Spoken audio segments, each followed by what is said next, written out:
Hello everyone, welcome back to my channel. This is Rishabh and I am going to read and only read for you all guys almost all the chapters of 9th ICSE. So let's begin.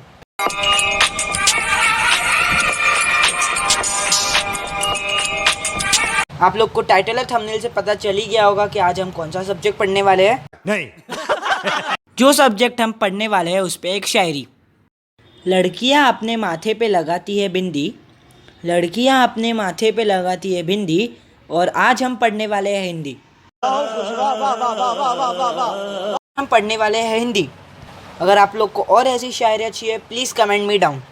So now let's start reading chapter 2 काकी from साहित्य सागर bye Siyaram Sharan Gupt जी। काकी। उस दिन बड़े सवेरे श्यामू की नींद खुली तो उसने देखा कि घर भर में कोहराम मचा हुआ है। उसकी माँ नीचे से ऊपर तक एक कपड़े में ओढ़े हुए कंबल पर भूमि शयन कर रही है और घर के सब लोग उसे घेर कर बैठे बड़े करुण ढंग से विलाप कर रहे हैं।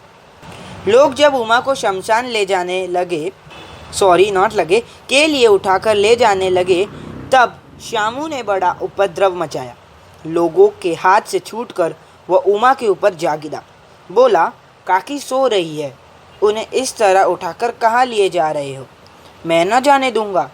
लोग बड़ी कठिनाई से उसे हटा पाए।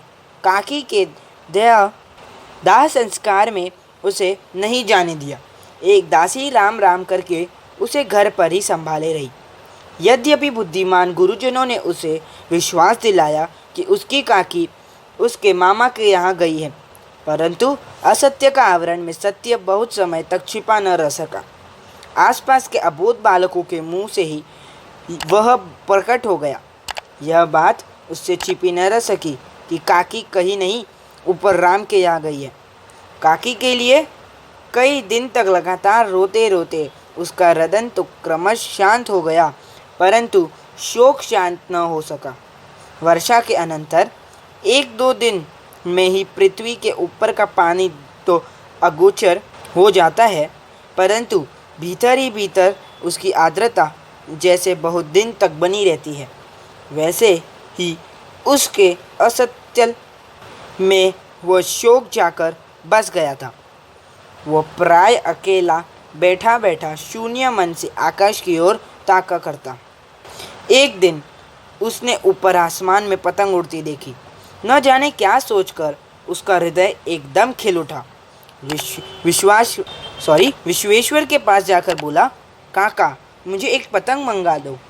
पत्नी की मृत्यु के बाद विश्वेश्वर अन्यमनस्क रहा करते थे। अच्छा मंगा दूंगा कहकर वे उदास भाव से ही कहीं और चले गए। श्यामू पतंग के लिए बहुत उत्कंठित था। वह अपनी इच्छा किसी तरह रोक न सका। एक जगह खूंटी पर विश्वेश्वर का कोट टंगा हुआ था। इधर उधर देखकर उसने एक स्टूल सरका कर रखा और ऊपर चढ़कर कोट की जेबें टटोली। इनमें से एक चौवन्नी का आविष्कार करके वह तुरंत वहाँ से भाग गया। सुखिया दासी का लड़का भोला श्यामू का समवयस्क साथी था। श्यामू ने उसे चवन्नी देकर कहा, अपनी जीजी से कहकर गुपचुप एक पतंग और डोर मंगा दो। देखो खूब अकेले में लाना, कोई जान पाए। पतंग आई। एक अंधेरे घर में उसमें डोर बांधी जाने लगी। श्यामू ने धीरे से कहा, भोला किसी से कहना कहो तो एक बात कहूँ? भोला ने सिर हिलाकर कहा, नहीं किसी से नहीं कहूँगा। श्यामू ने सिर हिलाकर कहा, मैं यह पतंग ऊपर राम के यहाँ भेजूँगा। इससे पकड़कर काकी नीचे उतरेगी। मैं लिखना नहीं जानता, नहीं तो उस पर नाम लिख देता। भोला श्यामू से अधिक समझदार था।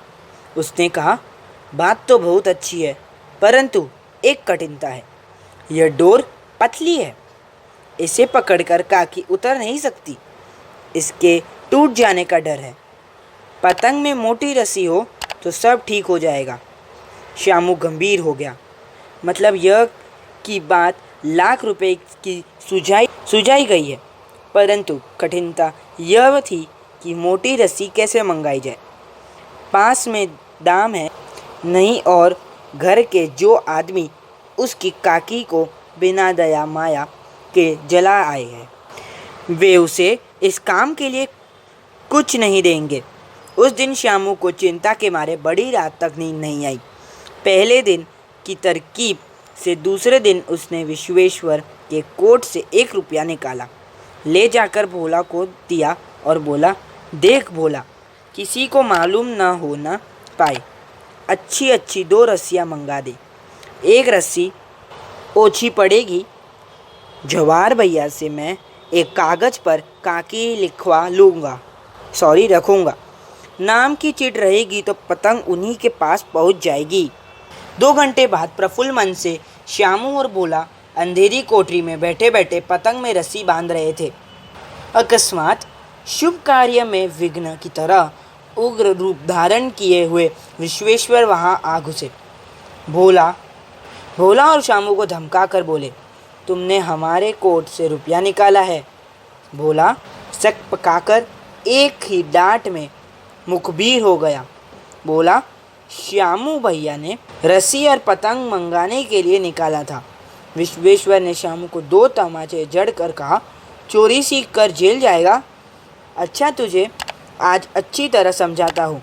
यह कहकर फिर तमाचा जड़े और कान मलने के बाद पतंग फाड़ डाली। अब रस्सिया की और देखकर कहा, ये किसने मंगाई? भोला ने कहा, इन्होंने मंगाई थी।